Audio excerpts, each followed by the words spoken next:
አሰልጣኝ ሚኬል አርቴታ ቀጣዩን የበርንሌ ጨዋታ በተመለከተ ዛሬ ጋዜጣዊ መግለጫ ላይ ነበር የተለያዩ ጉዳዮችን አንስቷል። ስለተጎዱ ተጫዋቾች እነማን ይመለሳሉ፣ በበርንሌው የሰኞ ምሽት ጨዋታ ላይ የማይኖሩ ተጫዋቾች እነማን ናቸው የሚለው አንደኛው ጉዳይ ነው። ሁለተኛው ደግሞ ትናንትና ማንቸስተር ሲቲ ክሪስታል ፓላስን 3-0 አሸንፏል። በድጋሚ የነጥብ ልዩነቱ ጠቧልና የአርሰናል ተጫዋቾች ላይ ምን አይነት ተጽዕኖ ሊፈጥር ይችላል ተብሎም ተጠይቆ ነበረ።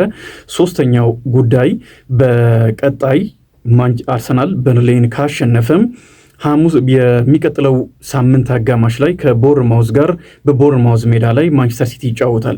የማንቸስተር ሲቲ የዚህ የውድድር ዓመት ትልቁ ፈተና ከዚህ በኋላ ማለት ነው ትልቁ ፈተና ይሆናል ተብሎ የሚጠበቅ ጨዋታ ነው። እንደምታስታውሱት ቦርንማውዝ አርሰናልን በሜዳው ኤምሬትስ ላይ ማሸነፍ የቻለ በጣም ጠንካራ ቡድን ነው።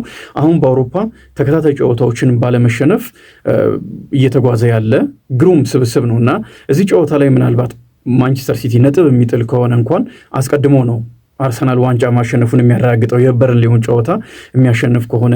ስለዚህ እንዴት ነው ልታከብረው የምትችሉት የሚልም ጥያቄ መጥቶ ነበረ። ታሪካዊ የሆነ አጋጣሚም ተጠቅሶ የጥያቄ ተጠይቋል እና እነዚህ እንመለከታቸዋለን። የተጎዱ ተጫዋቾችን በተመለከተ ጆሪያን ቲምበር ለበርንሌውም ጨዋታ እንደማይደርስ አረጋግጧል። ግን ደግሞ አሁን ተጫዋቹ ባለፉት ቀናት ብዙ መሻሻሎችን አሳይቷል ብሏል። የመጨረሻው ጨዋታ ላይ ሊደርስ የሚችልበት እድል እንዳለ የሚጠቁም ነው።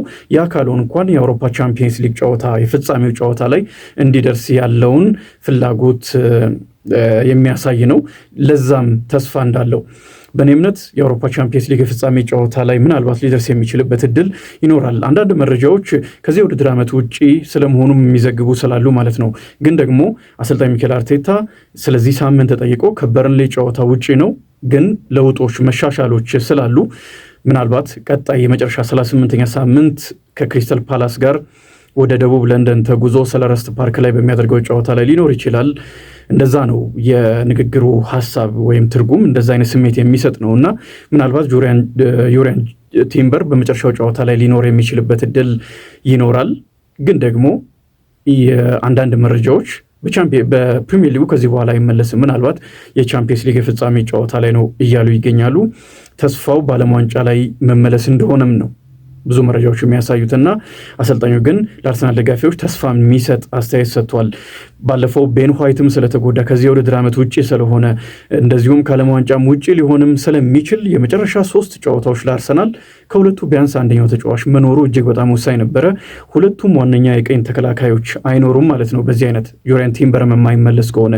ግን ደግሞ ለደጋፊዎች ትንሽም ቢሆን ተስፋ የሚሰጥ አስተያየት ነው ሚኬል አርቴታ የሰጠው። ባለፉት ቀናቶች ጥሩ መሻሻሎችን አሳይቷል ማለቱ የቤን ዋይትን የረዥም ጊዜ ጉዳት ነው ብሎታል። ስለዚህ በዚህ የውድድር ዓመት ለአርሰናል ቢያንስ አይመለስም። ግን የዓለም ዋንጫ ላይ ምናልባት እሱንም የሚመረጥ ከሆነ ሊመለስ የሚችልበት እድል ይኖራል። አብዛኞቹ መረጃዎች ከዓለም ዋንጫ ውጭ መሆኑን የሚያሳዩ ናቸው። ሚኬል አርቴታ ዛሬ ቀነ ገደቡን ስላላስቀመጠ የረዥም ጊዜ ነው ስላለ ነው። የረዥም ጊዜ ነው ካለ በርግጥ ከዓለም ዋንጫ ውጭ ነው የሚል ትርጉም ልንሰጠው እንችላለን። የካላፊዮሪን በተመለከተ ሪካርዶ ካላፊዮሪ ጉዳት ላይ ነው።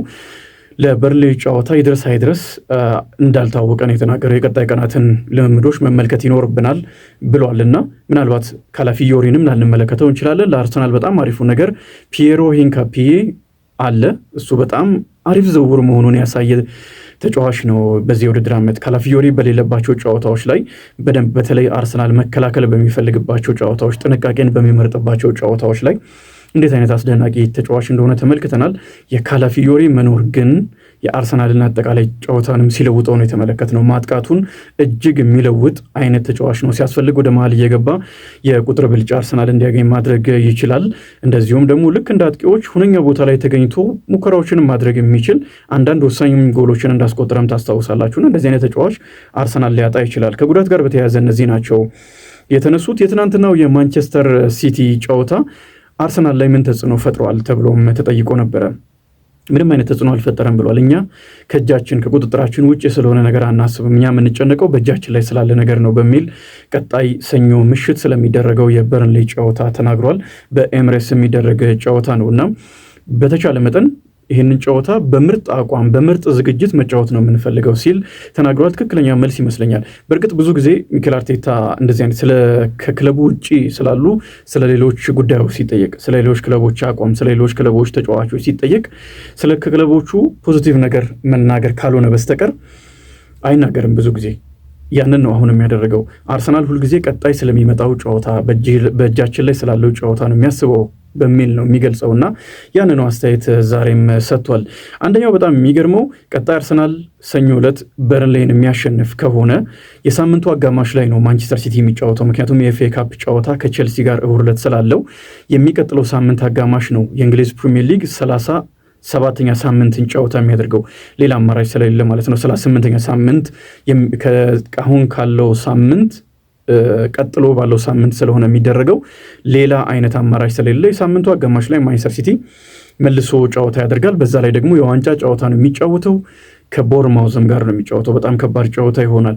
ስለዚህ ማንቸስተር ሲቲ ነጥብ ሊጥል ይችላል የሚል ግምት አለና በዚህ ምክንያት የአርሰናል ተጫዋቾች በሆነ ቤት ውስጥ ተሰባስበው ያንን ሊጠብቁ ይችላሉ። ማንቸስተር ሲቲ ነጥብ የሚጥል ከሆነ አርሰናል ዋንጫውን ማሸነፉን ስለሚያረጋግጥ ማለት ነው። ከዚህ አስቀድሞ ሌስተር ሲቲ ዋንጫ ባሸነፈበት የውድድር ዓመት የሌስተር ተጫዋቾች የቼልሲና የቶተናምን ጨዋታ የተመለከቱት በቫርዲ ቤት ውስጥ ነበረ።